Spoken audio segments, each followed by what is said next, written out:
നമസ്കാരം. പ്രധാന വാർത്തകൾ. സർക്കാർ എയ്ഡഡ് സ്കൂളുകളിലെ വിദ്യാർത്ഥികൾക്ക് സൗജന്യ യൂണിഫോം നൽകുമെന്ന പ്രഖ്യാപനം ജലരേഖയായി. പദ്ധതി നടപ്പാക്കാത്തത് സ്വകാര്യ അൺഎയ്ഡഡ് മേഖലയെ പോഷിപ്പിക്കുന്ന സർക്കാർ നയം മൂലമെന്ന് ആരോപണം.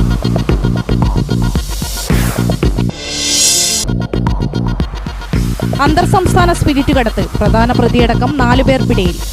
സ്പിരിറ്റ് കടത്തിയ സൂത്രധാരനായി വ്യാപക തിരച്ചിൽ.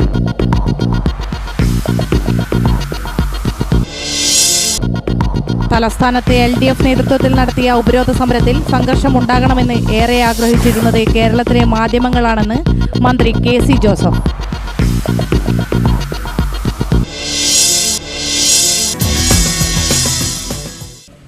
വാർത്തകൾ വിശദമായി. സർക്കാർ എയ്ഡഡ് സ്കൂളുകളിലെ വിദ്യാർത്ഥികൾക്ക് സൗജന്യ യൂണിഫോം നൽകുമെന്ന സർക്കാർ പ്രഖ്യാപനം ജലരേഖയായി. അധ്യയന വർഷം തുടങ്ങി ആദ്യ ടേം പൂർത്തിയായിട്ടും പദ്ധതി നടപ്പാക്കാത്തത് സ്വകാര്യ അൺഎയ്ഡഡ് മേഖലയെ പോഷിപ്പിക്കുന്ന സർക്കാർ നയം മൂലമാണെന്ന ആരോപണവും ഉയർന്നിട്ടുണ്ട്. സർക്കാർ എയ്ഡഡ് വിദ്യാലയങ്ങളിലെ 1 മുതൽ 8 വരെ ക്ലാസുകളിലെ വിദ്യാർത്ഥികൾക്കാണ് സൗജന്യ യൂണിഫോം നൽകുമെന്ന് പ്രഖ്യാപിച്ചിരുന്നത്. എല്ലാ വിദ്യാർത്ഥികൾക്കും സൗജന്യ യൂണിഫോം എന്നത് പിന്നീട് BPL വിഭാഗങ്ങൾക്ക് മാത്രമായി പരിമിതപ്പെടുത്തി. എങ്കിലും അധ്യയനം തുടങ്ങി മാസങ്ങൾ പിന്നിട്ടിട്ടും ഇതും ലഭ്യമാക്കാൻ സർക്കാരിന് കഴിഞ്ഞിട്ടില്ല. ഒരു കുട്ടിക്ക് 2 ജോഡി യൂണിഫോമിന് 400 രൂപയാണ് അനുവദിച്ചിരുന്നത്. ഇത് അപര്യാപ്തമാണെന്നും ആരോപണം ഉയർന്നിരുന്നു. കുട്ടികളുടെ വിദ്യാഭ്യാസ അവകാശത്തെ ചോദ്യം ചെയ്യുന്ന നിലപാടാണ് സർക്കാരിന്റേതെന്നും സ്വകാര്യ അൺഎയ്ഡഡ് വിദ്യാലയങ്ങളെ പോഷിപ്പിക്കാനാണ് സർക്കാർ പദ്ധതി നടപ്പാക്കാത്തതെന്നും ആരോപണം ഉയർന്നിട്ടുണ്ട്. എല്ലാ സ്കൂളിലെയും 8ാം ക്ലാസ് വരെയുള്ള വിദ്യാർത്ഥികൾക്ക് സൗജന്യമായി യൂണിഫോം കൊടുക്കുമെന്ന് പ്രഖ്യാപിച്ച പദ്ധതി, എന്നാൽ അധികാരത്തിലേറി 2 വർഷം കഴിഞ്ഞിട്ടും ഒരു സ്കൂൾ വിദ്യാർത്ഥികൾക്ക് പോലും യൂണിഫോം നൽകുവാൻ വേണ്ടി ഈ ഗവൺമെന്റ് തയ്യാറായിട്ടില്ല. യൂണിഫോം ലഭ്യമാകും എന്ന് പ്രതീക്ഷിച്ചിരുന്ന വിദ്യാർത്ഥികളും അവരുടെ രക്ഷിതാക്കളും ആകെ നിരാശയിലാകുന്ന ഒരു കാഴ്ചയാണ് ഇവിടെ നമുക്ക് കാണുവാൻ വേണ്ടി കഴിയുന്നത്. ഇത് പ്രതിഷേധാർഹമായ ഈ വിദ്യാർത്ഥി വിരുദ്ധ നിലപാട് പ്രതിഷേധാർഹമായ ഒരു നിലപാടാണ്. സർക്കാർ പ്രഖ്യാപനം നടപ്പാകാതെ വന്നതോടെ ബുദ്ധിമുട്ടിലായത് സാമ്പത്തികമായി പിന്നോക്കം നിൽക്കുന്ന വിഭാഗത്തിലെ കുട്ടികളാണ്. സർക്കാർ യൂണിഫോം പ്രതീക്ഷിച്ച പലരും പുതിയ യൂണിഫോം വാങ്ങിയത് 1 ജോഡിയിലും മറ്റും ഒതുക്കിയിരുന്നു. ഈ വിദ്യാർത്ഥികൾ യൂണിഫോം ഇല്ലാതെ കുഴങ്ങുകയാണ് ഇപ്പോൾ. സർക്കാർ പ്രഖ്യാപനം ഇനി എന്ന് യാഥാർത്ഥ്യമാകും എന്ന ആശങ്കയിലാണ് ഈ വിദ്യാർത്ഥികൾ. അന്തർ സംസ്ഥാന സ്പിരിറ്റ് കടത്ത് സംഘത്തിലെ പ്രധാന പ്രതിയടക്കം 4 പേർ അറസ്റ്റിൽ. മുഖ്യ സൂത്രധാരൻ ഒളിവിൽ. ഇതോടെ 7-അംഗ സംഘത്തിലെ 6 പേരാണ് പിടിയിലായത്. Thrissur range circle inspector Jose മാത്യുവിന്റെ നേതൃത്വത്തിലുള്ള പ്രത്യേക അന്വേഷണ സംഘമാണ് പ്രതികളെ പിടികൂടിയത്. മെയ് മാസം മണ്ണുത്തി ഹൈവേയിൽ നിന്നും 510 ലിറ്റർ സ്പിരിറ്റ് എക്സൈസ് സംഘം പിടികൂടിയിരുന്നു. പ്രതികളായ ആലപ്പുഴ കാർത്തികപ്പള്ളി ബിജുവിനെയും കണ്ണമ്പള്ളി ഷാനെയും അന്ന് അറസ്റ്റ് ചെയ്തിരുന്നു. തുടർന്നുള്ള അന്വേഷണത്തിലാണ് പ്രധാന പ്രതികളെക്കുറിച്ച് അന്വേഷണ സംഘത്തിന് കൂടുതൽ വിവരങ്ങൾ ലഭിച്ചത്. പ്രധാന പ്രതിയായ മാവേലിക്കര കണ്ണങ്കര വീട്ടിൽ അമ്മ രഘുവിന്റെ നേതൃത്വത്തിലുള്ളവരാണ് 7-അംഗ സ്പിരിറ്റ് കടത്തുന്ന സംഘം. പ്രധാന പ്രതി അമ്മ രഘു മറ്റൊരു സ്പിരിറ്റ് കേസിൽപ്പെട്ട് മുംബൈ കസ്റ്റഡിയിലുണ്ട്.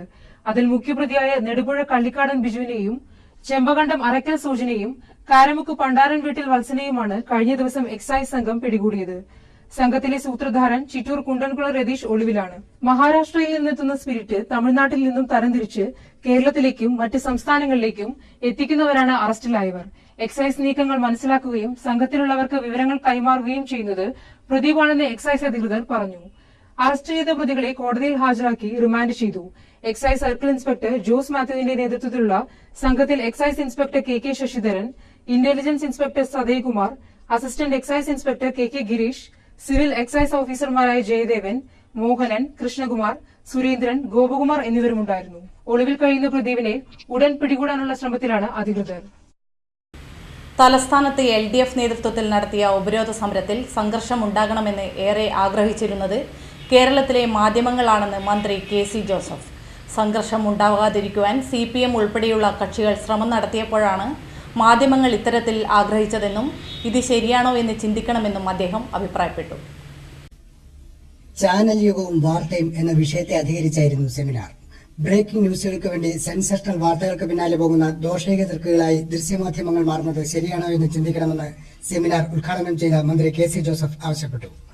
തിരുവനന്തപുരത്തെ LDF നേതൃത്വത്തിൽ നടത്തിയ ഉപരോധ സമരത്തിൽ സംഘർഷം ഉണ്ടാകരുതെന്ന് CPM ഉൾപ്പെടെയുള്ള കക്ഷികൾ ആഗ്രഹിച്ചപ്പോൾ സംഘർഷം ഉണ്ടാകണമെന്ന് കേരളത്തിലെ മാധ്യമങ്ങൾ ആഗ്രഹിച്ചതായും അദ്ദേഹം ആരോപിച്ചു. കേവലം വാർത്തകൾക്ക് വേണ്ടി സംഘർഷം ഉണ്ടാകണമെന്ന് ആഗ്രഹിക്കുന്ന നടപടി ഉചിതമല്ലെന്നും മന്ത്രി ചൂണ്ടിക്കാട്ടി. ഞാൻ വിശ്വസിക്കുന്നത് ഈ സമരം സമാധാനപൂർണ്ണമാക്കാൻ ഇടതുപക്ഷ മുന്നണിയും മാർക്സിസ്റ്റ് പാർട്ടിയും ആത്മാർത്ഥമായി ആഗ്രഹിച്ചിരുന്നു. സംഘർഷം ഉണ്ടാകരുതെന്നുള്ള ബോധപൂർവമായ തീരുമാനം അവർക്കുണ്ടായിരുന്നു. ഒരു ധാരണയുടെ പേരിലൊന്നുമല്ല. ഒരു സമരത്തിൽ നടത്തുന്ന ആളുകൾക്ക് ദീർഘമായ സമരമാണെങ്കിൽ അക്രമാസക്തമായി കൊണ്ടുപോകാൻ പ്രയാസമായിരിക്കും. ഇവിടെ സമരം ആരംഭിച്ച് വൈകുന്നേരമായപ്പോഴേക്ക് കന്റോൺമെന്റ് ഗേറ്റ് വലിയ നിർണായകമായ പോയിന്റായിട്ട് മാറി. ഞങ്ങളോട് ചില സമര നേതാക്കൾ എന്ന് പറഞ്ഞത് ഈ ചാനലുകൾ പോയി സമരക്കാരെ പ്രേരിപ്പിക്കുകയാണ്. നിങ്ങൾ അങ്ങോട്ട് കന്റോൺമെന്റ് ഗേറ്റിലേക്ക് പോകുന്നില്ലേ? സെക്രട്ടറിയേറ്റ് പ്രവർത്തിക്കുന്നുണ്ടല്ലോ, ആ ജോലിക്ക് പോകുന്നുണ്ടല്ലോ, അവർ തിരിച്ചു പോകാൻ പോകുന്നു, ഇത് സമരമാണിത്, നിങ്ങൾ അങ്ങോട്ട് പോകുന്നില്ലേ എന്ന് പറഞ്ഞ് വൈകുന്നേരമായപ്പോൾ നിങ്ങൾക്കറിയാം ബേക്കറി ജംഗ്ഷനിലുള്ള അവിടെ മുഴുവൻ വലിയ സംഘർഷാത്മക സാഹചര്യമുണ്ടായി. ആ സാഹചര്യം ഉണ്ടാക്കിയത് സമര നേതൃത്വമല്ല എന്ന് മാത്രമല്ല, വൈകുന്നേരമായപ്പോൾ ശ്രീ പിണറായി വിജയൻ തന്നെ അവിടെ സ്പോട്ടിൽ വന്ന് അക്രമത്തിലേക്ക് പോകാൻ പാടില്ല എന്ന് നിർദ്ദേശിക്കാൻ സാഹചര്യം ഉണ്ടായെങ്കിലും അവിടെ ചാനലുകൾക്ക് ആവശ്യം സംഘർഷമായിരുന്നു, അവിടെ പോലീസ് ഇടപെടലായിരുന്നു എന്ന് പറയുന്നതിൽ ഖേദമുണ്ട്. ന്യൂസ് ചാനലുകളെ ടാം റേറ്റിംഗിൽ നിന്നും ഒഴിവാക്കണമെന്നും റേറ്റിംഗിനായി കച്ചവട താൽപര്യങ്ങളുള്ള സെൻസേഷണൽ വാർത്തകൾക്ക് പിന്നാലെ പോകുന്ന അവസ്ഥയാണുള്ളതെന്നും കെ സി ജോസഫ് പറഞ്ഞു. മലയാള മനോരമ എഡിറ്റോറിയൽ ഡയറക്ടർ തോമസ് ജേക്കബ് അധ്യക്ഷത വഹിച്ചു. മുതിർന്ന പത്രപ്രവർത്തകൻ K M Roy, P A Manoj, A Sajeevan, Cherukara Sunny Lukose, professor E N Keralavarma എന്നിവർ സംസാരിച്ചു. ചുവപ്പ് കാർഡ് കണ്ടാൽ കളത്തിന് പുറത്താകുന്ന സംവിധാനം കോൺഗ്രസിലും നടപ്പിലാക്കുന്നു.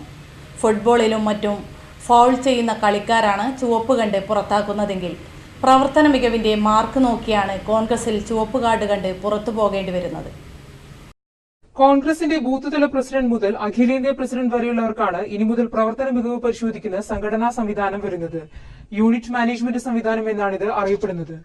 കോൺഗ്രസിന്റെ പ്രവർത്തനം മെച്ചപ്പെടുത്താൻ ആദ്യഘട്ടത്തിൽ KPCC ഭാരവാഹികൾക്കും DCC പ്രസിഡന്റുമാർക്കും മാത്രമാണ് യൂണിറ്റ് മാനേജ്മെന്റ് സംവിധാനം ഏർപ്പെടുത്തിയിരിക്കുന്നത്. ഇതനുസരിച്ച് ചില KPCC ഭാരവാഹികൾക്ക് ചുവപ്പ് കാർഡ് ലഭിക്കുകയും ചെയ്തിരുന്നു എന്നാണ് അറിവ്. എന്നാൽ ഒരു സംവിധാനത്തിന്റെ പരീക്ഷണം എന്ന നിലയിൽ ചുവപ്പ് കാർഡ് കണ്ടവർക്ക് ഒരു അവസരം കൂടി നൽകണമെന്ന അഭിപ്രായവും ഉയർന്നിരുന്നു. ഇതിനിടയിലാണ് നേതാക്കളുടെ പ്രവർത്തന മികവ് രേഖപ്പെടുത്താനുള്ള മാനേജ്മെന്റ് സംവിധാനം താഴെത്തട്ടിലേക്കും വ്യാപിപ്പിക്കുന്നത്. രണ്ടാം ഘട്ടത്തിൽ DCC ഭാരവാഹികളും ബ്ലോക്ക് കോൺഗ്രസ് പ്രസിഡന്റുമാരുമാണ് ഉൾപ്പെടുന്നത്. ഇവരുടെയെല്ലാം പ്രവർത്തന മികവിന്റെ റിപ്പോർട്ട് അതത് മാസം അവസാനം DCC പ്രസിഡന്റിന് സമർപ്പിക്കണം. DCC പ്രസിഡന്റ്, KPCC ഭാരവാഹികൾ എന്നിവരുടെ പ്രവർത്തന റിപ്പോർട്ട് AICCക്കും മാസാവസാനത്തോടെ നൽകണം. ജില്ലയിലെയും സംസ്ഥാനത്തെയും യൂണിറ്റ് മാനേജ്മെന്റ് സംവിധാനം വിലയിരുത്താൻ പ്രത്യേക സമിതികളും ജില്ലാ സംസ്ഥാന തലത്തിൽ നിലവിൽ വന്നുകഴിഞ്ഞതായി DCC പ്രസിഡന്റ് O അബ്ദുറഹ്മാൻ കുട്ടി പറഞ്ഞു. ഇങ്ങനെ സമർപ്പിക്കപ്പെട്ട പ്രവർത്തന റിപ്പോർട്ടിന്റെ അടിസ്ഥാനത്തിൽ ഏറ്റവും മികച്ച പ്രവർത്തനം കാഴ്ചവെക്കുന്ന കോൺഗ്രസ് നേതാക്കൾക്ക് പച്ചയും, ശരാശരിക്ക് താഴെ മികവ് പുലർത്തുന്നവർക്ക് മഞ്ഞയും, ഏറ്റവും മോശം പ്രവർത്തനം കാഴ്ചവെക്കുന്നവർക്ക് ചുവപ്പും ലഭിക്കും. ചുവപ്പ് ലഭിച്ചാൽ സ്വാഭാവികമായും അപ്പോൾ പ്രവർത്തിച്ചു വരുന്ന സ്ഥാനത്തു നിന്നും മാറ്റപ്പെടും എന്നതാണ് കോൺഗ്രസ് നേതൃത്വം ഉണ്ടാക്കിയിട്ടുള്ള പുതിയ ചട്ടം. ഇത്തരത്തിൽ ചുവപ്പ് കാർഡ് കണ്ടാൽ കളിക്കളത്തിൽ നിന്നും പുറത്തിറങ്ങുന്ന സംവിധാനം കോൺഗ്രസ് കളിക്കളത്തിലും പ്രാവർത്തികമാകുമെന്നാണ് കരുതപ്പെടുന്നത്. സമൂഹ മനസാക്ഷിയെ തൊട്ടുണർത്തുകയും മനസ്സിൽ മായാചിത്രങ്ങളായി പതിഞ്ഞു നിൽക്കുകയും ചെയ്യുന്ന അപൂർവ ഫോട്ടോകളുടെ പ്രദർശനം കാഴ്ചക്കാർക്ക് കൗതുകലോകമൊരുക്കുന്നു.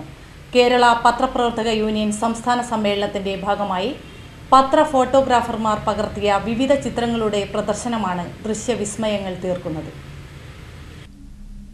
ജീവിതത്തിൽ വീണ് കിട്ടിയ അപൂർവ നിമിഷങ്ങളിൽ ഒരു ക്ലിക്കിലൂടെ പതിഞ്ഞ ചിത്രങ്ങളാണ് ഇവിടെ ദൃശ്യവിസ്മയമൊരുക്കുന്നത്. സാമൂഹ്യ രാഷ്ട്രീയ നേതാക്കളുടെ അപൂർവ ചിത്രങ്ങളും അവരുടെ ജീവിതത്തിലെ അത്യപൂർവ നിമിഷങ്ങളുമെല്ലാം പ്രദർശനത്തിൽ നിരക്കുന്നുണ്ട്.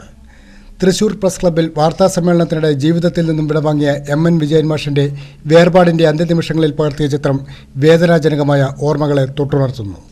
സുനാമി വിതച്ച ദുരന്തങ്ങളും പട്ടിണിയിൽ നിന്നും അതിജീവനം തേടുന്ന നിസ്സഹായ ജീവിതങ്ങളും പ്രകൃതിയുടെ വിവിധ ഭാവങ്ങളെ ക്യാമറ കണ്ണിലൂടെ നോക്കിക്കണ്ട അനശ്വരനായ ഫോട്ടോഗ്രാഫർ വിക്ടർ ജോർജിന്റെ ചിത്രങ്ങളുമെല്ലാം പ്രദർശനത്തിൽ വിസ്മയം തീർക്കുമ്പോൾ കാഴ്ചക്കാരായി എത്തുന്നവരും ഏറെയാണ്. പോയകാല സ്മരണകളെ തൊട്ടുണർത്തുന്ന ചിത്രങ്ങൾ നിരക്കുന്ന പ്രദർശനം അക്ഷരതങ്കരിയുടെ മണ്ണിൽ പുത്തൻ അനുഭൂതിയാണ് പകരുന്നത്. പെൺകുട്ടികളുടെ വിവാഹപ്രായം 16 കുറയ്ക്കാനുള്ള നീക്കത്തിൽ പ്രതിഷേധിച്ച് DYFI നേതൃത്വത്തിൽ യുവതികൾ കാസർഗോഡ് പോസ്റ്റർ പ്രചാരണം സംഘടിപ്പിച്ചു. ശൈശവ വിവാഹത്തെ പ്രോത്സാഹിപ്പിക്കുന്ന മതസംഘടനകളുടെയും മുസ്ലിം ലീഗിന്റെയും നിലപാട് പരിഷ്കൃത സമൂഹത്തിന് അപമാനമാണെന്ന് DYFI ആരോപിച്ചു. DYFI പ്രചാരണ പരിപാടികളുടെ തുടക്കമായാണ് പോസ്റ്റർ പ്രചാരണം. ഇനി ഒരിടവേള. വസ്ത്രവിപണന രംഗത്ത് പതിറ്റാണ്ടുകളുടെ സേവന പാരമ്പര്യമുള്ള കണ്ണൻസ് കാഞ്ഞങ്ങാടിത ഓണത്തെ വരവേൽക്കാൻ പുതുപുത്തൻ വസ്ത്രശേഖരവുമായി നിങ്ങളെ സ്വാഗതം ചെയ്യുന്നു. കല്യാണ പട്ടുസാരികൾ, സെറ്റുമുണ്ടുകൾ, ധോത്തി, സാരി, ലാച്ച, choli, churidar materials, shirt, t shirt, pant, jeans, കുഞ്ഞുടുപ്പുകൾ, റെഡിമെയ്ഡുകൾ തുടങ്ങി വസ്ത്രവിസ്മയങ്ങളുടെ വൻ ശേഖരം. തിരുവോണാഘോഷം അവിസ്മരണീയമാക്കാൻ കണ്ണൻസ് കാഞ്ഞങ്ങാടിന്റെ വസ്ത്രലോകത്തേക്ക് നിങ്ങളെ സ്വാഗതം ചെയ്യുന്നു. Kannans textiles and readymade, main road, Kanhangad. Kannans, ഉത്തര മലബാറിന്റെ സമ്പൂർണ്ണ കുടുംബ വസ്ത്രാലയം.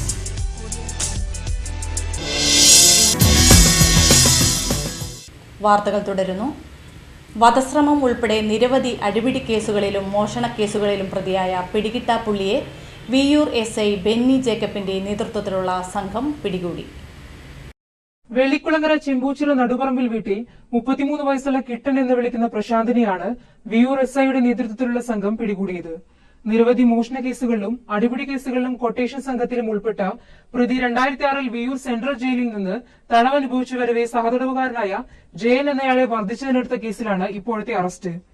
അന്തിക്കാട് സ്റ്റേഷനിൽ പ്രമാദമായി വെളിച്ചപ്പാട് എറണാകുളത്ത് വിജയൻ എന്നയാളെ വധിക്കാൻ ശ്രമിച്ച കേസിലും വടക്കാഞ്ചേരിയിൽ വിനോദ് എന്ന പോലീസുകാരന്റെ ബൈക്ക് മോഷ്ടിച്ച കേസിലും പ്രശാന്തിനെതിരെ വാറന്റ് നിലവിലുണ്ട്. വെള്ളിക്കുളങ്ങര, തൃശൂർ ഈസ്റ്റ്, വെസ്റ്റ് എന്നീ സ്റ്റേഷനുകളിലായി കളവ്, അടിപിടി തുടങ്ങി 20ഓളം കേസുകളിലെ പ്രതിയാണ് പ്രശാന്ത്. ബാംഗ്ലൂരിൽ ആനപ്പാപ്പാനായി ഒളിവിൽ ജോലി ചെയ്തു വരികയായിരുന്ന പ്രതി കൂടെയുള്ള പാപ്പാന്റെ ഭാര്യയെ പ്രണയിച്ച് വിവാഹം കഴിച്ചിരുന്നു. പ്രതി ബന്ധുവീട്ടിൽ എത്തിയിട്ടുണ്ടെന്ന രഹസ്യവിവരത്തിന്റെ അടിസ്ഥാനത്തിലായിരുന്നു അറസ്റ്റ്. വിയ്യൂർ SI ബെന്നി ജേക്കബിന് പുറമെ സീനിയർ സിവിൽ പോലീസ് ഓഫീസർമാരായ VS Santhosh, Bindu Davis, civil police officer Venu എന്നിവരും ചേർന്നാണ് പ്രതിയെ പിടികൂടിയത്.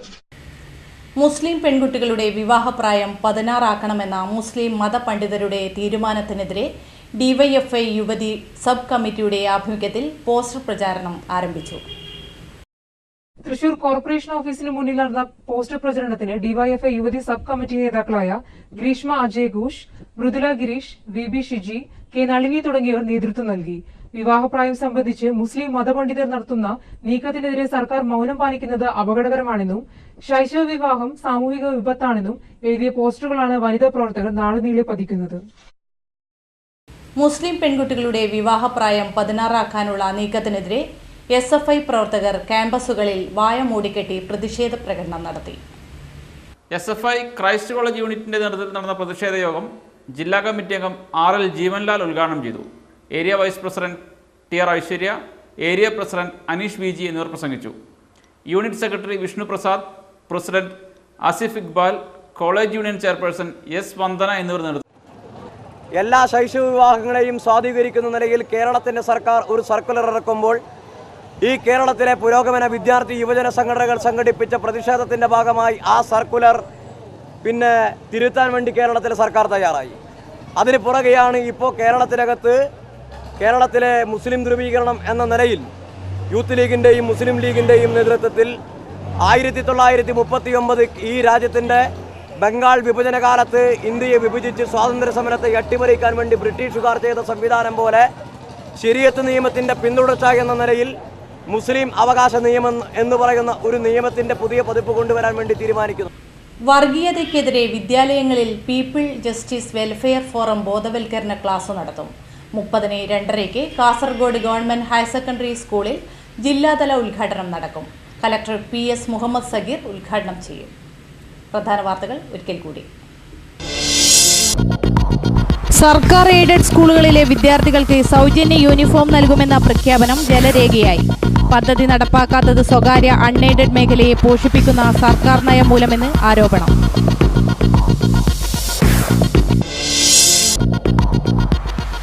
അന്തർ സംസ്ഥാന സ്പിരിറ്റ് കടത്ത്, പ്രധാന പ്രതിയടക്കം 4 പേർ പിടിയിൽ. സ്പിരിറ്റ് കടത്തിയ സൂത്രധാരനായി വ്യാപക തെരച്ചിൽ.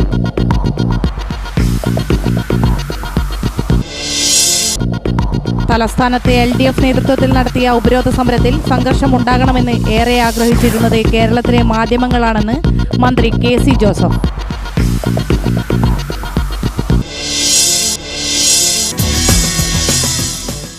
വാർത്തകൾ കഴിഞ്ഞു. നമസ്കാരം.